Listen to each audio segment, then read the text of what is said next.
तो मोदी के गढ़ गुजरात में बोले अखिलेश यादव, कहा कि कांग्रेस और बीजेपी एक जैसे। तो अखिलेश बोले अहिंसा की जगह बुलडोजर ने ले ली और कहा कि ईडी का मतलब एग्जामिनेशन इन डेमोक्रेसी, आपको इस परीक्षा से गुजरना ही होगा।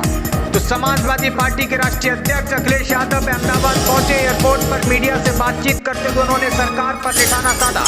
तो अखिलेश यादव ने कहा कि ईडी का मतलब एग्जामिनेशन इन डेमोक्रेसी है, आपको इस परीक्षा से गुजरना ही होगा। आगे उन्होंने कहा कि गांधी जी ने सत्य और अहिंसा का नारा दिया था, उनके रास्ते पर चलकर ही देश को आज़ादी मिली। कई लोगों ने इसे अपने राजनीतिक जीवन में उनका रास्ता अपनाया, लेकिन जब से भाजपा की सरकार आई है तब से इसने सत्य को ही भुला दिया है। खासकर उत्तर प्रदेश में अहिंसा की जगह बुलडोजर ने ले ली है। अखिलेश यादव ने हमला बोलते हुए कहा कि बीजेपी कांग्रेस के रास्ते पर चल रही है, कोई नया काम नहीं कर रही। कांग्रेस के जमाने में ईडी, इनकम टैक्स और सीबीआई के छापे पड़ते थे, आज वही काम भाजपा कर रही है। उन्होंने ये कहा कि लालू यादव के परिवार और तेजस्वी के घर छापे पड़ रहे हैं, ये सब सरकार के इशारे पर हो रहा है। कांग्रेस जमीन पर पहुंच गई है, वैसा ही हश्र भाजपा का भी होने वाला है। तो उन्होंने ये भी कहा कि ये संयोग है कि गांधी जी गुजरात में पैदा हुए थे, लेकिन यमुना के किनारे लोग उन्हें याद करने के लिए जुटते हैं और नए संकल्प लेते हैं। इसी तरह कृष्ण भगवान यमुना के किनारे पैदा हुए, लेकिन उन्होंने अंतिम सांस गुजरात में ही ली। उत्तर प्रदेश का गुजरात से मजबूत रिश्ता है। तो आइए अब आपको सुनाते हैं क्या कुछ कहा अखिलेश यादव ने। क्या कहेंगे? देखिए, शांति रखो। मुझे खुशी है इस बात की कि आज मैं एक बघेला जी जो पूर्व मुख्यमंत्री रहे, केंद्रीय मंत्री रहे, उनके पारिवारिक कार्यक्रम में मुझे शामिल होने का मौका मिल रहा है। गुजरात कई बार और कई मौकों पर मैं आया हूं। गुजरात की धरती ने हमेशा संदेश दिया है, राष्ट्रपिता महात्मा गांधी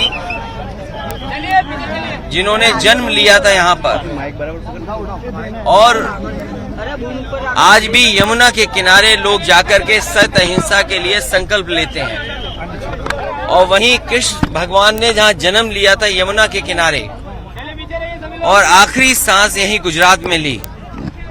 ये जो रिश्ता है उत्तर प्रदेश से यमुना का, राष्ट्रपिता महात्मा गांधी जी से और कृष्ण भगवान से, कि जहां राष्ट्रपिता महात्मा गांधी ने जन्म तो गुजरात में लिया था, लेकिन आज यमुना के किनारे उन्हें याद करते हैं लोग, संकल्प लेते हैं जाकर के। वहीं भगवान कृष्ण ने जहां जन्म लिया था यमुना के किनारे, और उन्होंने आखिरी सांस ही गुजरात में ली थी। ये रिश्ता यमुना का और उत्तर प्रदेश वासियों का है। सत्य अहिंसा का नारा राष्ट्रपिता महात्मा गांधी ने दिया, उस रास्ते पे भारत चला और भारत को आजादी मिली।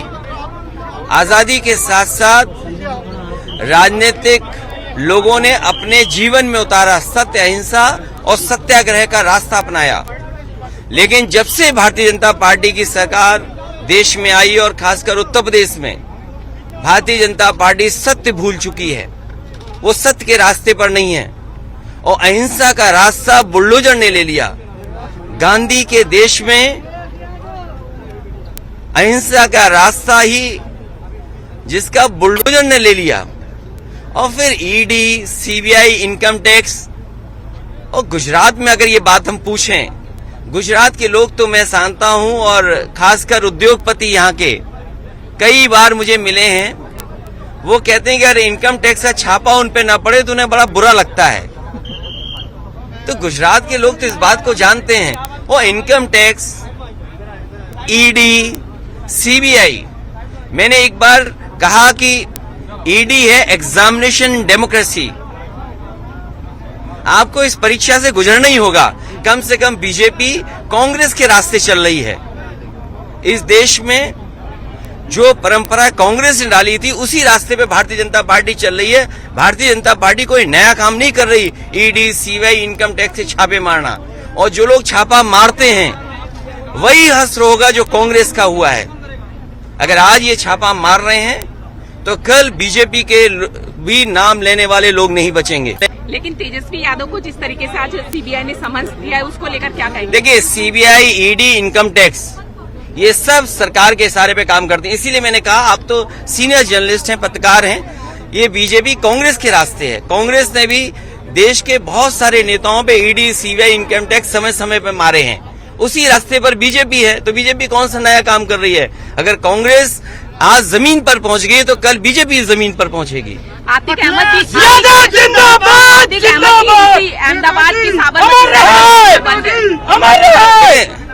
ये काम हमारे नहीं है, ये काम सरकार के हैं। सरकार मिली रहती है, कई बार सरकार मिली रहती है, सरकार ऐसे फैसले लेती है। और नॉमिनेशन जेल से हुआ, वो सरकार बीजेपी की थी। समाजवादी पार्टी जब बाई इलेक्शन लड़ रही थी मुख्यमंत्री, उप मुख्यमंत्री के खिलाफ, तो बीजेपी के बड़े बड़े नेता, उस जिनका नाम आपने लिया, उनसे मिले हुए थे।